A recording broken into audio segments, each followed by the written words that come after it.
The envelope sat alone on the kitchen table, too pristine for this house. Our home had always been modest, nothing fancy, but clean, with faded floral curtains my mom refused to replace, and a table we'd eaten at since I was 10. I had just come in from work, still in slacks and flats, the same outfit I'd worn 3 times this week. Mom and Dad were in the living room, their voices unusually chipper. "Hey, honey," Mom called out, her voice too bright. "We've got a little surprise for you." I walked in. They were seated together on the floral love seat like kids about to break into a prank. I looked at the envelope and picked it up. A cruise ticket. One way. Departing Galveston this Friday. No return info. I looked up, confused. Dad was the first to speak. "You've been working too hard. It's time you took a break. Go see the ocean for once." They smiled wide, too wide. I couldn't remember the last time they'd been this agreeable at the same time. Something was off. I forced a laugh. "A cruise?" Mom nodded. 5 nights. All expenses paid. You deserve it. I held the ticket like it was made of glass. Years of helping with bills, babysitting grandkids, sitting through hospital visits. This was the first gift they'd given me that wasn't a casserole dish. But I knew my family.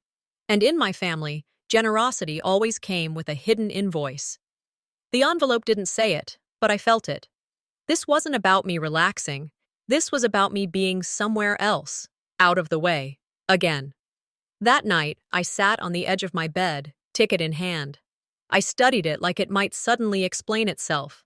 No return date, just a departure time and the name of a ship I'd never heard of.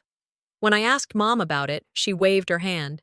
"You'll book the return when you're ready. They have people to help with that on board." I didn't believe her, but I didn't push. There's a quiet kind of survival you learn when you're the youngest. You don't ask twice. You just file things away, like when they sent me to that church camp for girls with attitude the summer I turned 16. I found out years later they just needed space. My sister had a new baby. My brother was moving in with his girlfriend. I didn't fit into the picture. They called it love. It felt more like rejection. The evening before the cruise, they had a small dinner. My sister, with her manicured smile, mentioned how lucky I was to get a vacation. She always had a way of making generosity sound like charity. "You get to relax while the rest of us keep the family afloat," she said between bites of lasagna. My brother chimed in, chuckling. "Hey, don't knock it. I could use a free cruise." I didn't say anything. I rarely did at those dinners. I just listened and remembered. They always saw me as the helper, the one who didn't need praise, the one who didn't complain. But I had a mind trained for details. My job in compliance meant I noticed everything, especially things that didn't add up, and none of this did. When I packed the next day, my hands brushed against a folded silk scarf in the back of my drawer, pale blue, smelled faintly of rosewater and dust. The same scarf Mom gave me when I left for camp all those years ago. "You'll be back before you know it," she'd said then. She didn't hug me that day either. I held it now, let it slip through my fingers. The fabric was soft, almost weightless, but the memories tied to it weren't. A line I'd once read came back to me, something Maya Angelou said. "When someone shows you who they are, believe them the first time." I folded the scarf slowly and placed it in my suitcase. This time, I wouldn't forget. By the time we pulled up to the Galveston port, the sun had already burned off the morning fog. The ship loomed massive and white, dotted with windows like staring eyes. Tourists with rolling bags swarmed the check-in lines. Kids clutched stuffed dolphins. Couples posed for selfies in front of the hull. My parents barely parked. Dad popped the trunk. Mom got out just long enough to kiss my cheek. "Enjoy yourself, baby."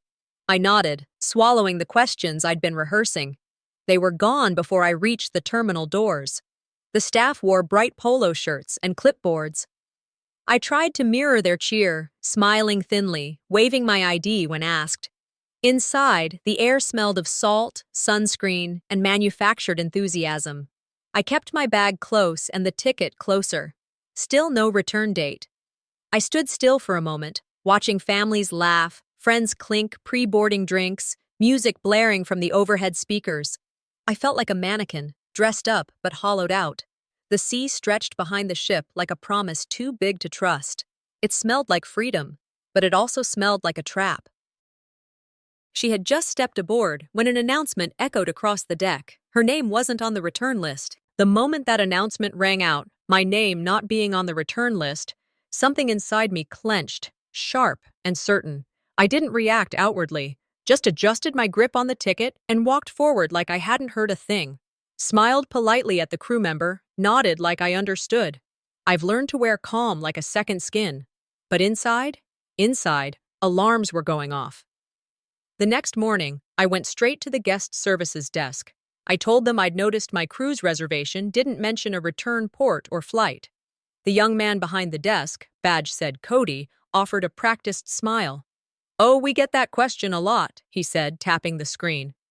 "Don't worry, ma'am. You're just on one of our special open itineraries. Everything will be taken care of." "Right," I said. "Can you show me what taken care of looks like?" He blinked. "Well, I can print you your current itinerary, the activities, the onboard events." "No," I interrupted. "I want to know when I disembark. What port? What date?" Cody leaned forward slightly, still smiling, but something behind his eyes tightened. "Ma'am, this cruise is designed for guests who need space. Time to disconnect. Let the staff handle the logistics." He printed something anyway. A single sheet listing yoga at sunrise, wine tasting at 2, and jazz under the stars. No dates, no ports. I asked to call home. My parents. He winced. "Satellite Wi-Fi's undergoing updates this week, but we'll have that sorted soon." "Right." Later, I stared at my e-ticket again. No expiry, no confirmation number for a return leg, no destination, just departure. Back in my cabin, I sat on the edge of the small bed, staring at the wall like it might blink back some answers. My heart beat steady, but I could feel the heat rising behind my ribs. I swallowed it down. I've been through worse. That night, I forced myself into the welcome dinner. I needed to blend in, stay observant. Assigned to a table of 5, all solo travelers, mostly older. Gray hair, soft voices, vacant eyes. Their conversations hovered on hobbies, the food, a book someone was reading, but never plans, never what came after.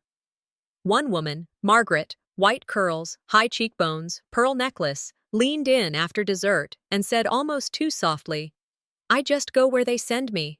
It's easier that way." Then she picked up her glass, smiled, and didn't say another word the rest of the night. I started writing things down. Room numbers, names, behavior. You can take the girl out of compliance, but you can't take the compliance out of the girl. Even the cruise coordinator seemed too polished. Every question I asked met with the same saccharine dodge. "Just enjoy yourself, sweetheart. Life doesn't need a map." But I do. The next day, I walked the ship, every deck, every hallway. There were no voyage maps posted, no route diagrams, just laminated flyers about salsa classes and meditation circles. I stopped a staff member and asked again where we were headed next. She smiled. "Oh, each day is a surprise." I stared. "Ma'am," she added, "this journey is about the experience, not the destination." That line stuck. It sounded exactly like something my mother would say. "You always want to control the outcome," she'd scolded once. "Can't you just enjoy the ride?" Back then, I thought she meant I worried too much. Now I wondered if she meant something else. I returned to my cabin, exhausted from pretending I was okay. But I wasn't alone. There was someone else in the room. Her name was Lydia. She looked to be in her 70s, hair set neatly, voice warm with a southern drawl. "Well, aren't you a sight?" she said. "Hope you don't mind sharing. They always double up us floaters." Floaters? She said she'd been on a few of these extended cruises. Loved them. Said they helped people let go of things that hold them back. I asked what she meant. "Oh, you know, old expectations, family guilt, that kind of thing." I didn't. Lydia noticed my face must have said as much. She looked at me closely and said, "Sometimes families send you away to save face more than to save you." That sentence, it hung in the air like incense. I didn't know what disturbed me more, her saying it, or the way she said it so calmly. That night, I wandered, couldn't sleep, walked the halls. Some doors were locked, labeled staff only, but I heard voices behind one, half sentences, then a hush when I passed, like they knew. I saw other passengers alone on decks, staring into the sea, as if waiting for something to come back that never would. Everyone was either much older or too quiet, too polite. No talk of kids, spouses, return dates. I'd ask, and they'd deflect. I tried to ask the crew to place a call for me, my best friend. She'd know what to do. They smiled, apologized. Not permitted this week. I knew then. This wasn't about rest. It wasn't about peace. It was a clean break. A way to disappear someone under the gloss of ocean breezes and spa treatments. And then Lydia said it, with eyes too calm for comfort. You don't leave this ship unless someone out there wants you back. I woke sometime past midnight. Couldn't tell if it was the hum of the engines or something deeper pulling me out of sleep. The room was dim, just the green light from the smoke detector blinking on the ceiling. Lydia snored softly across the room, one arm flopped over the side of her bed like she didn't have a care in the world. I got up quietly, barefoot, not wanting the floor to creak beneath me. My suitcase sat under the small built-in desk. I hadn't fully unpacked, just the basics, and even that felt temporary. I reached for the small side pocket I hadn't noticed before, zipped closed like it was hiding something. And it was.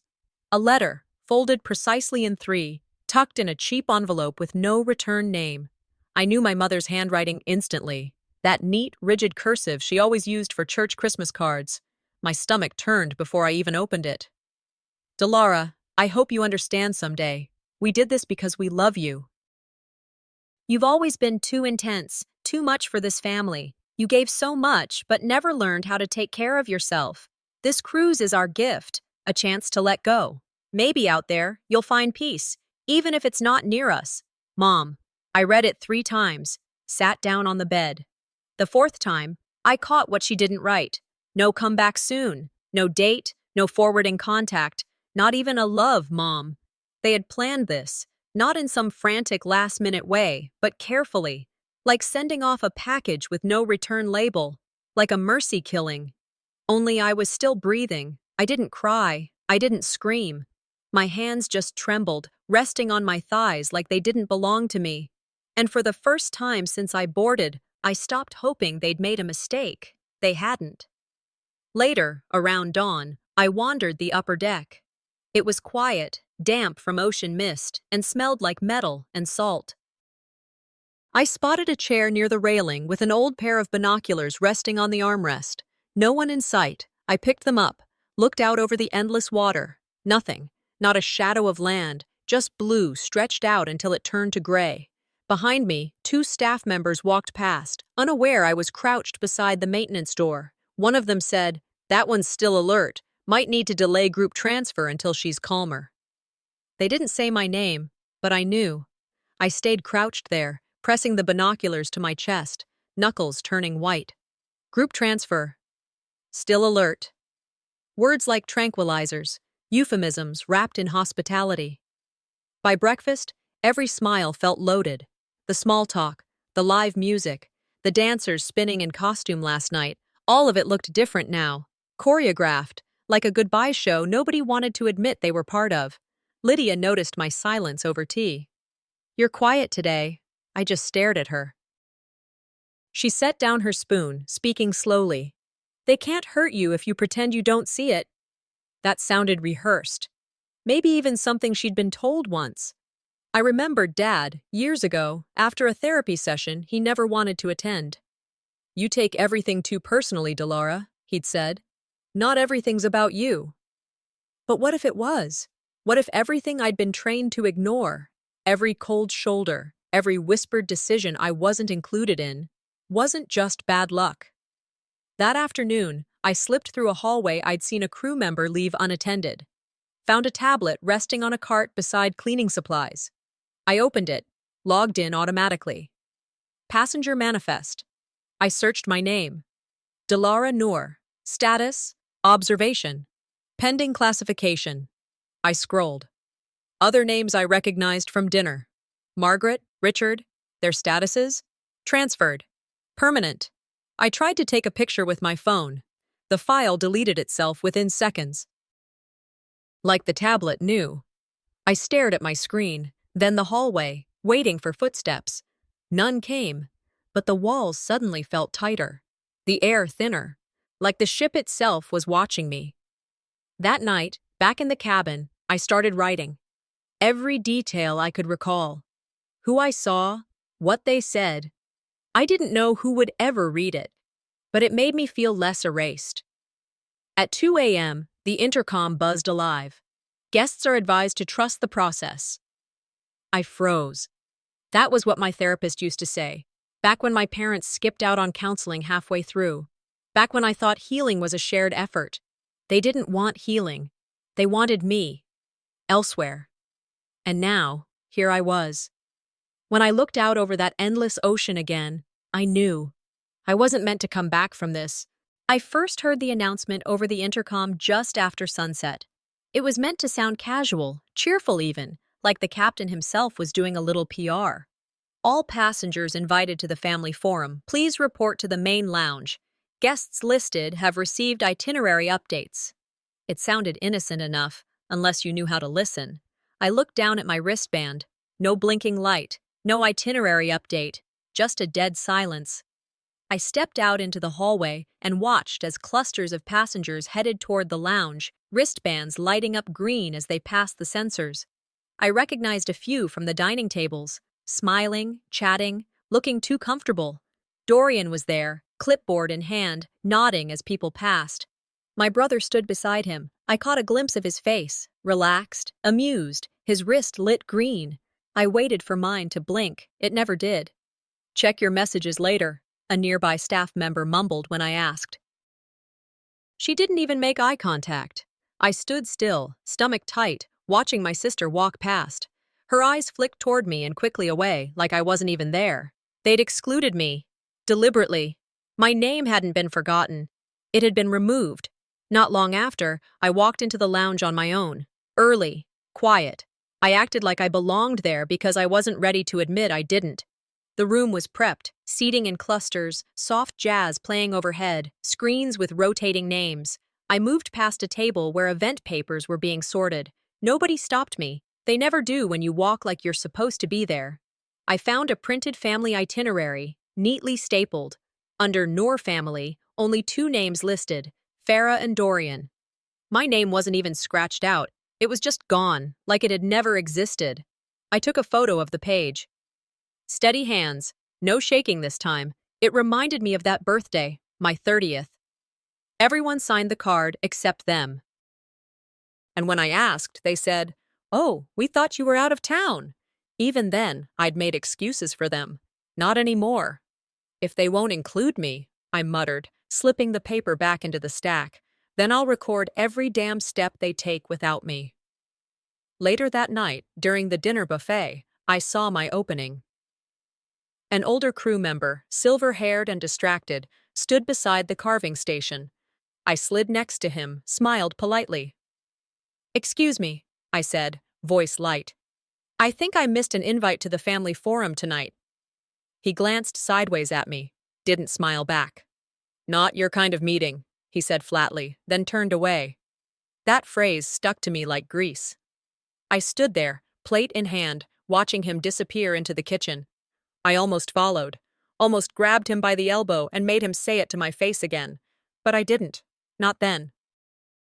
Instead, I whispered under my breath. I became invisible again. Back in the media room after dinner, I logged into the guest server. Most folks came in to view photos or watch onboard videos. I was looking for something else. I found it. A highlight reel titled Family Reflections, Week at Sea. I hit play. Footage of group dinners, laughter, dancing, parents hugging their kids, siblings toasting. I watched and waited. But whenever a clip came to a moment I remembered clearly, moments I was part of, I wasn't there. Worse, sometimes I was, but blurred out, cropped. A shoulder in the frame, a voice off camera, edited out. Not once, repeatedly. It wasn't accidental. It was policy. I transferred the file to a flash drive from the desk drawer. Half the file copied, the rest froze, then vanished. The message on screen: access denied, file removed. I didn't panic. I just sat there, fingers tight around the flash. That kind of erasure isn't about forgetting. It's about rewriting, replacing truth with something palatable. I left the media room, walked slowly down the dim corridor. I didn't know where I was going, just needed air or answers. Then I heard it. Dorian, on the phone, quiet but firm. I ducked behind a structural pillar and held my breath. "She's getting too close," he said. "We may have to accelerate phase 2. I felt my pulse in my teeth. I backed up slowly, one step at a time, praying the hallway would swallow me whole. I turned and nearly bumped into Lydia. She didn't look surprised to see me, just tilted her head. "You okay, sugar?" I forced a smile. She leaned in, almost a whisper. "Just stay calm. Storms calm before the bigger waves." That wasn't advice, that was a warning. As I stood in the dim hallway, that whisper from Dorian cut through me. Accelerate phase 2. And I knew I was no longer safe on board. I waited until just after lunch when most people were sunning by the pool or tucked away in spa rooms. The tech station near the library was always half forgotten. Just a tucked-away screen beside an old globe and some dusty brochures no one ever touched. That's where I drafted the message. It wasn't long, just a few lines to my best friend back home. "Something's off. I'm not imagining it. This cruise isn't what it claims. If you get this, don't respond. Just save it." I encrypted it with a password only she'd understand, a nickname from childhood, something no one else could guess. I hit send. The screen blinked like it went through. I didn't leave right away. I lingered, wandered a bit, pretended to look through pamphlets, grabbed a mint, checked again an hour later, sent folder, empty, outbox, nothing. Then a knock at the wall, not the door, the wall. A crew member poked his head in like he'd been waiting. "Ma'am, this station's been decommissioned. Please use your in-room tablet for communications." His tone was syrupy, rehearsed. That kind of fake polite you hear in banks when they're denying you a loan you already qualified for. I smiled back, nodded, and left. But inside, I knew. They didn't just block the message. They watched me write it. Back in my cabin, I moved slower, pulled the mirror off the wall, or tried to. It didn't budge, but the faint blinking red dot behind the glass did. Just enough light to confirm what I feared. I leaned close and whispered, "I guess I won't be needing this mirror anymore." That night, I tested a theory, sat on the edge of my bed, and talked softly to Lydia in what sounded like nonsense, half real conversation, half coded meaning. She caught on fast, played along. 10 minutes later, I peeked out into the hallway. The overhead camera, usually fixed, had tilted, slightly, watching our door. "They don't need you to break the rules," Lydia said quietly, not looking up from her knitting. "They just need you to be inconvenient." She wasn't scared, but she wasn't surprised either. I wrote that line in my journal, word for word. Later, when the ship grew quiet and the air settled into its nightly hum, I slipped out, walked up toward the observation deck, where most of the upper levels were staff only after sunset. I wasn't alone. A man stood there already, late 60s, broad shoulders, eyes that had seen too much. He wore the standard cruise uniform but didn't move like staff. Military maybe, retired but still too aware. "You shouldn't be up here," he said, almost kindly. I didn't answer. He stepped beside me, leaned on the rail. "They think you're too sharp," he said. "Too awake." I turned to look at him. "They?" "You know who I mean," he replied. "People don't disappear here. They dissolve." Quietly. Then, like it was nothing, he slipped a sealed note into my palm. "Don't read it here," he said. "Wait till you're alone." And then he walked off. Just like that. Not a backward glance. Not a single word more. I didn't open it until I was locked inside my cabin again. Blinds drawn, lights off except for the lamp. Inside, coordinates. A date. and 6 words written in steady, neat print. "This is your only window." I typed the numbers into the ship's map on my tablet. It was a coastal point just off Key West. 2 days from now. One brief curve inland before the cruise route dipped out again toward deeper sea. I sat there, staring at the blinking dot on the map, and realized something that I hadn't allowed myself to feel in days. Hope. It came like a soft knock on the inside of my ribs. Not loud, not dramatic, but enough to wake something up again. And with that hope came fear, because if they knew I was planning anything, even thinking, they'd act fast. Cut me off completely, so I began, quietly, systematically. I memorized staff rotations, took note of which crew members made eye contact and which didn't, logged meal times, cabin inspections, even the way hall lights dimmed in sequence. I didn't sleep. And when Lydia noticed me rearranging the items in my go bag, tucking essentials into my shoes, sealing a flash drive into a plastic pill case, she didn't ask questions. But that night, as she poured tea, she said quietly, "I once planned to jump too, but they convinced me I had nowhere else to go." I looked her square in the eye. "I may not have anyone," I said, "but that doesn't mean I'm no one." She didn't respond, but she didn't pour the tea either. She just stood still, like she was memorizing my face in case it disappeared. That was when I knew the decision was made. When I folded the map and slipped it into my boot, I realized I wasn't afraid of disappearing anymore.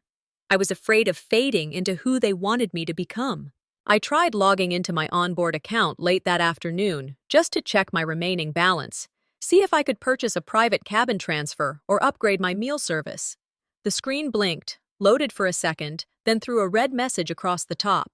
"Access denied. Account under compliance review." I tried again. Same thing. I called the helpline. No one answered. So I walked to the guest services desk. Closed. A crew member nearby offered a syrupy explanation. "Accounts sometimes get flagged automatically. You'll be notified when it's resolved."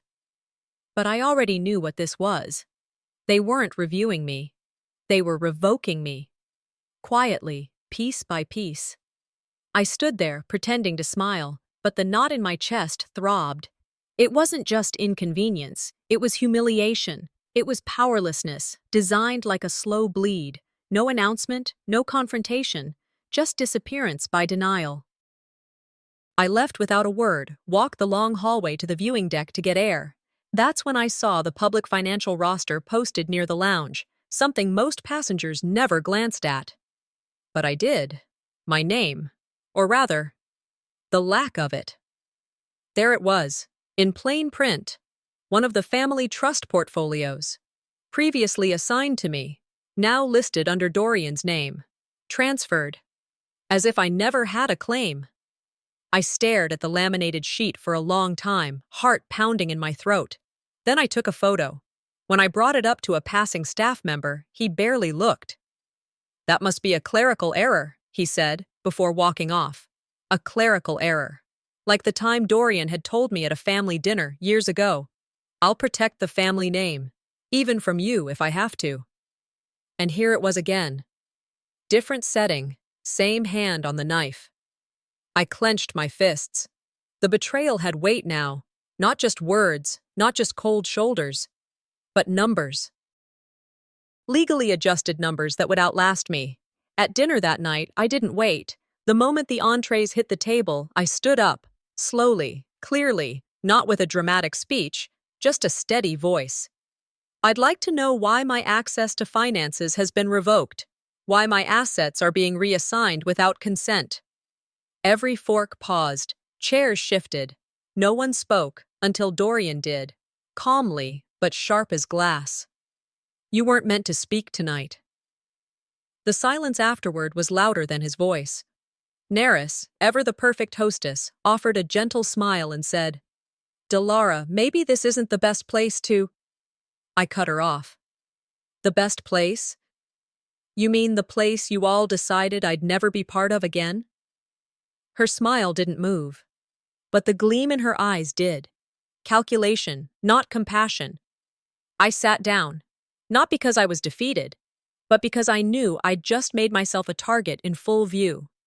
No more whispering in the dark. No more hoping they hadn't noticed me. Back in my cabin, the door stuck when I entered, and the room smelled off. Cleaner, faint, like someone had just left.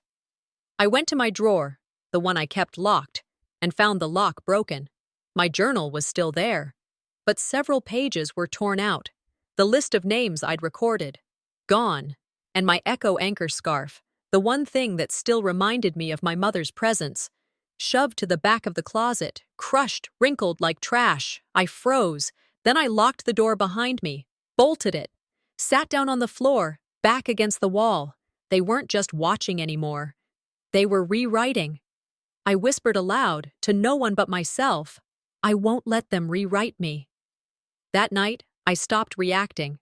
I started planning. Using the crew map I'd quietly taken earlier, I traced paths to secondary storage areas, ones only staff used. I matched hallway patterns with schedules. I noted when cabins were inspected, when cameras rotated, when noise levels dipped. Then I found Lydia. We didn't say much. I asked for two things, a master keycard and confirmation on how long the backup server kept deleted logs. She didn't ask why. An hour later, I was in the underdeck archives, reclaiming fragments of my journal pages that someone had tried to shred and refile. I snapped photos, tucked originals in sealed bags. Every piece they tried to erase, I marked it down again, in pen, on paper, in memory. They thought I'd crumble. But instead, I wrote harder. And as I sealed my bag, retaped my map, and reset the lock on my drawer, I looked into the mirror above the sink. Same face, same scar near my lip. But something behind my eyes had shifted. I will make them pay, I said quietly, for every erased word, every removed memory. In the mirror, I watched the same face I've known my whole life. But I felt a spark, something new saying, they can't steal me completely. The night of the 7th day came dressed in soft gold and blue, the kind of light cruise ships love to bottle up for brochures. From the outside, it looked like any gala night. Tables set with wine glasses, soft jazz floating from hidden speakers, people in their best clothes, but my stomach was a stone. I stood near the edge of the lounge, the scarf wrapped tight around my wrist, watching my family settle into the front row of seats like they owned the ocean. They called it a recognition night, a celebration of those who had built the legacy. Dorian stood at the center, smiling, one arm around Neris. Tonight, he said into the mic, we honor the pillars that made this family strong. People clapped. I stayed in the shadows, forcing my breath even, telling myself not to give them the tremor they wanted. Then a server passed a mic to a passenger I'd never seen before. He smirked, raising his glass. We all know who really keeps the lights on, he said. The one stamping the vouchers, she's the backbone. A ripple of laughter rolled through the lounge like a wave. Heads turned, not to me exactly, but at the idea of me. I felt my cheeks burn. For a heartbeat, I wanted to vanish, but I stayed still. I stood straighter. I wouldn't bolt. Not this time. I met their eyes, one by one, and gave them nothing. No tears, no retreat. The lights dimmed. A large screen lowered from the ceiling. A video began to play. Slides of paintings, sketches, watercolors, the kind I had spent years making late at night while paying their bills. My work, my signature brushstrokes, my color palette. And the voiceover said, these pieces, crafted by the ever-talented Neris. The room applauded. My heart did not pound. It slowed. I stared at my life being stolen in real time, not just my money, but my soul, plastered under someone else's name. I scanned the crowd, cataloging who gasped, who clapped, who avoided my eyes. I didn't stand. Not yet. Yamad. I let it play to the end. I wanted to see every second of this theft burned into my mind. When the screen rolled up, the lounge hummed with low chatter. Neris smiled at me across the room, a perfect, practiced smile. When I finally left, I didn't go back to my cabin immediately. I wandered the corridor, doubled back twice to see if I was followed. My key clicked wrong in the door when I finally tried it. Inside, the smell of someone else's perfume lingered. My journal, gone. Flash drives, gone. In their place, a single folded slip of paper on the desk. Errors corrected. Rest now. I sat down hard on the edge of the bed. Violation has a sound. It's the air leaving your lungs all at once.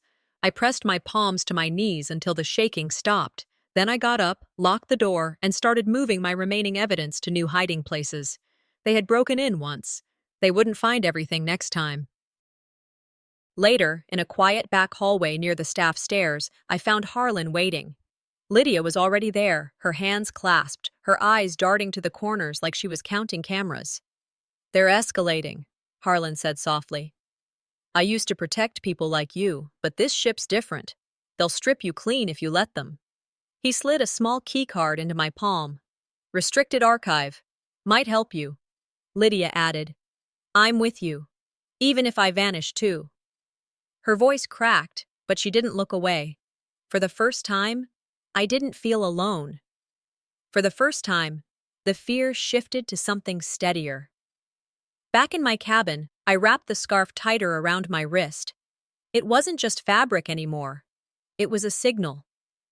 I stood at the small mirror over the sink and drafted a speech in my head, each line sharpening into a blade. "They wanted me silent," I murmured, staring at my reflection. "Tomorrow, they'll hear me." As the lounge lights dimmed that night, I walked toward the mic. "No fear, just a question waiting to be answered. Who erased me first?" I didn't sleep the night before. I watched the hallway camera outside my door tilt slightly left and right, as if it were pacing. I wrapped the scarf tight around my wrist again, this time not as a signal, but as a line, a reminder. By evening, I had what I needed. I used the crew archives terminal Lydia had shown me, tucked behind a janitor closet on deck 4. I didn't have long. I bypassed the guest access screen and pulled up internal booking files. There it was. Delara Wexley. Permanent guest. Non-return authorization. Identity redirected. No port of departure. No destination. No scheduled disembarkation. I stared at the screen. My hand hovered over the print key, but I knew better. Nothing printed on this ship was safe. Then I saw something worse. A list of reallocated rooms. My suite was scheduled to transfer ownership in 48 hours. When the staff appeared behind me, I didn't flinch. I turned toward them, slow and even. "You want to explain this?" I asked. They exchanged glances. One started to speak, then stopped. The other whispered, "You shouldn't be here," and backed away. That's when I understood something new. They weren't protecting the system anymore. They were afraid of being tied to it. Not long after, Renwick found me in the crew's stairwell near the promenade. No preamble, no warning. He just handed me a flash drive and a yellowed envelope. "I said I'd bring something that mattered," he said. "Don't waste it." The USB was warm from his palm. Inside were logs, memos, emails, Dorian's exact words. "Ensure her name disappears from all asset links." And below it, "She cannot be allowed to redirect the family's direction." One folder labeled, "Project Last Chapter." I opened it slowly, my fingers stiff. There were crew statements, dated recordings, even backup server logs showing how they'd reassigned my paintings, my copyright registrations, everything. They had planned every step like a silent auction for my existence. I stood in the hallway, the glow of the terminal reflecting off the flash drive in my hand. I wanted to scream, but instead I walked. Deliberate. Back to the central lounge. The show was about to begin. Renwick was already there, by the media panel. I took the mic without asking. The room hushed.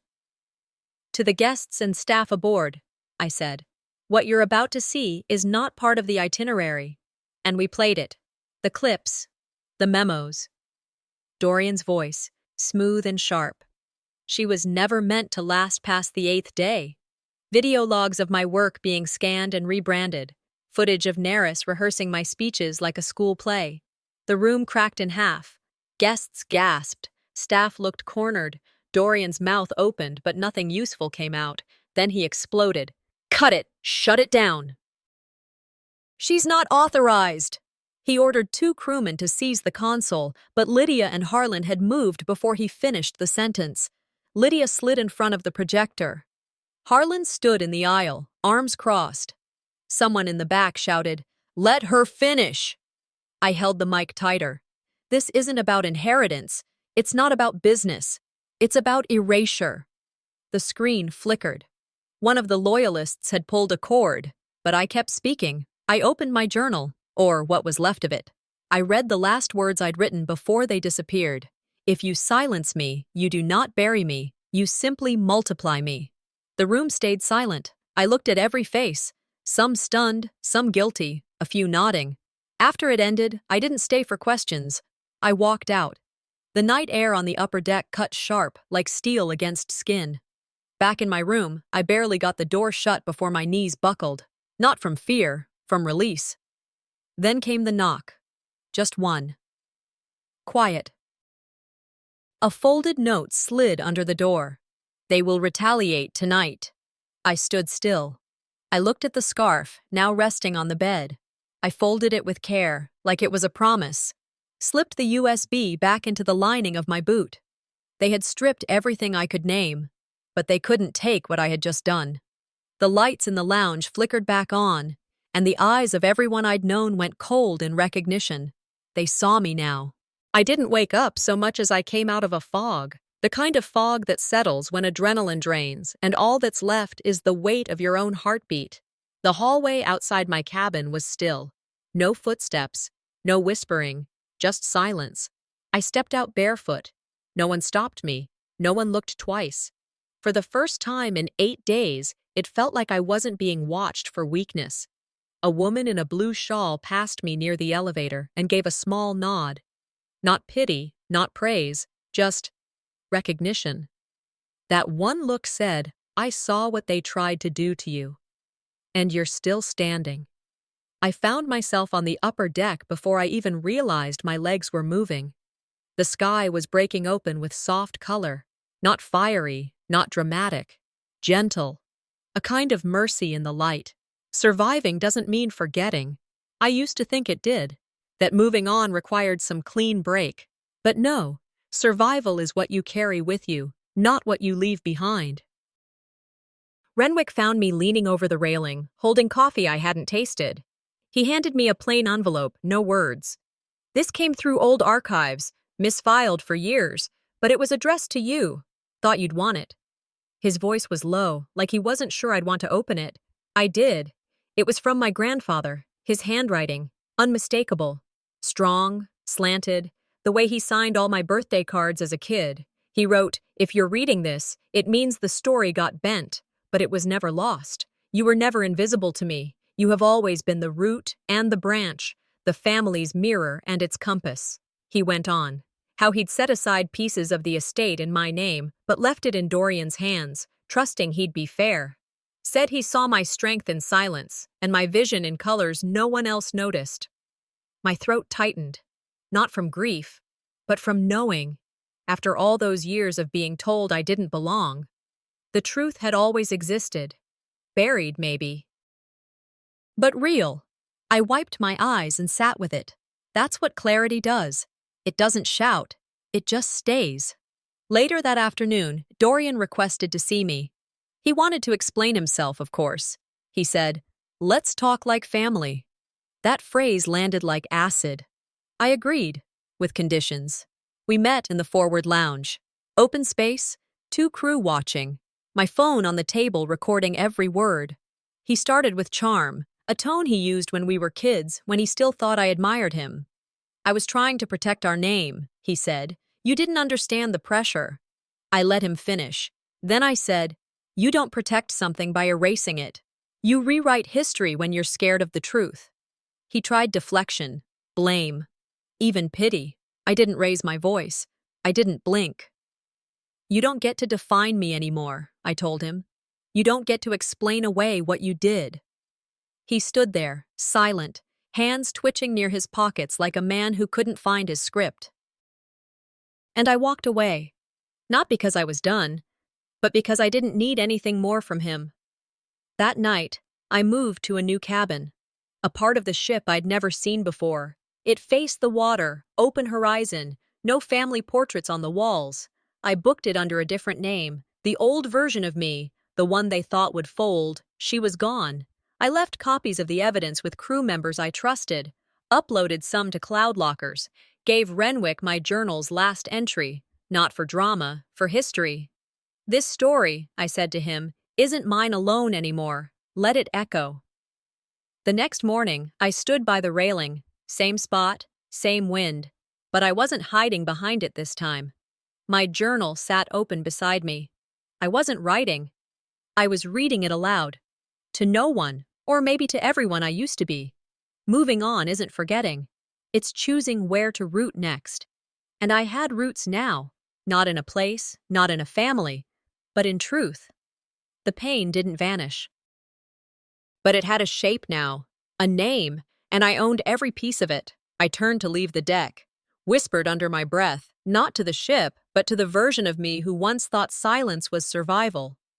Goodbye. And as the ship's horn sounded in the distance, I finally heard something I hadn't in years. The sound of my own future.